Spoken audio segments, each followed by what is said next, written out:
Hey, happy day. Sharon Horne-Ellstrom here. Rats abandoning a sinking ship. Do you feel like there are rats abandoning a sinking ship around you? I don't have any rats to play with, so I've got a little red dragon today, just for the fun of it. This expression, I didn't realize this idiom has been around for so long. It's been around since at least the 1500s, when sailors, when they were getting aboard ship that was at dock, they would notice rats jumping off the ship. And if rats were jumping off the ship, there was a superstition that was a bad omen, that a disaster was going to happen to that ship. So sailors would see this happening, and they would actually abandon their posts in the ship, and they would not go out on that particular ship. Well, the expression came to mean any time that disloyal people desert a situation or someone who or an enterprise that looks like it's going to fail, or they get going, they hightail it before it's too late, right? They get out of there before it's too late. So where have we seen situations like this in our lives and in our businesses? I've heard this expression, but I gotta tell you, I don't think I've ever said, hey, it's like rats abandoning a sinking ship. I'm sure I've thought it sometimes in different businesses. Even my businesses, like everything, have ebbed and flowed and ebbed and flowed. And sometimes in our low points, people will choose to leave and go find other positions or go find other jobs. There's always the amazing loyal people that stick with us no matter what, because they know that if there's a low time, there's going to be a high time that follows it up as well. Kind of like what we're facing right now. We are in an my sister as I talk. We're in an unprecedented time in the world when nothing like this has ever happened, and hopefully nothing like this will happen in our lifetime, but our world will be forever changed. There's no way that any of us or all of us are coming out of this unchanged. Now, it doesn't mean we're going to be changed for the worse, but we will be forever changed. And if you're thinking that you're not and it's going to be back to business as usual, I'm going to challenge you to ask yourself, is that really going to happen? Or how can you make sure that you are part of the changes you want to see in your business and in your life and in the world? I think of this expression when I think of people that I know that have been in relationships, and the relationship gets challenged or rocky, and one person just goes off and finds somebody else and abandons their original partner. We see this all the time, right? We see it in our lives and in the lives of famous people. Famous people, it's up in lights and everybody sees it, and so that just, I think, adds to the pain of that happening to someone. We see it when one partner in a relationship or in an organization gets really, really sick or ill. Think of a cancer diagnosis or another really bad health challenge and diagnosis. Sometimes the other partner doesn't stick with them. They don't stick with them through what could turn out to be really bad. I mean, the person could die.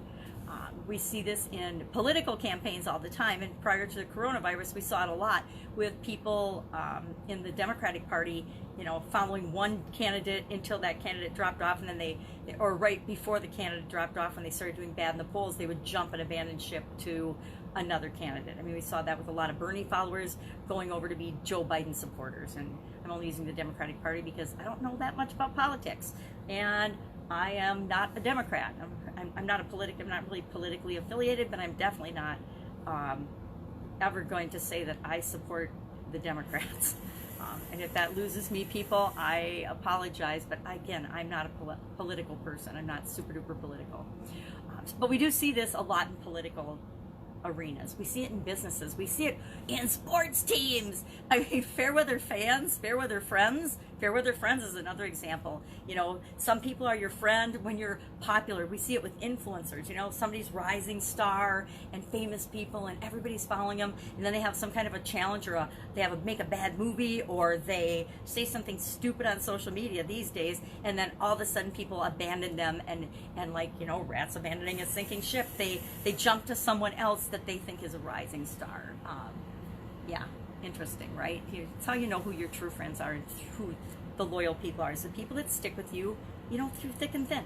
Guess what? There aren't that many. There aren't that many in any of our lives. People that stick with us no matter what, who love us unconditionally and go through life with us for our entire life. That's very, very rare. So if you've got people jumping ship in your business right now, don't take it personally.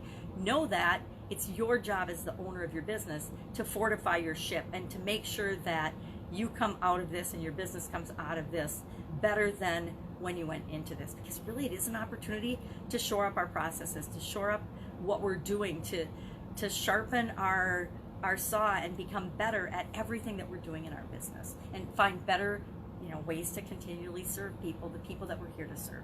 So that's it. Rats abandoning a sinking ship. I'd love to hear your stories about that. Share in the comments below.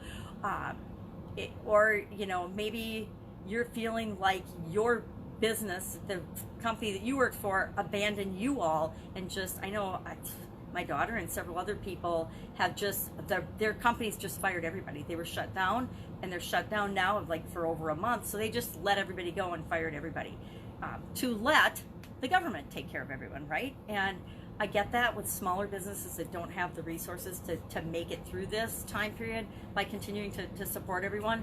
But I also don't get it when big giant companies that do have the resources and do have the reserves to do it. Like, I got to tell you, I don't know what the situation is with some companies, but if a company like Apple has fired everybody and put them on leave, or put them on the government dole, I got a problem with that. They've got billions of dollars in accounts, and so that, to me personally, and maybe it's none of my business, but that's just plain wrong. And people will remember how we all behaved during this situation.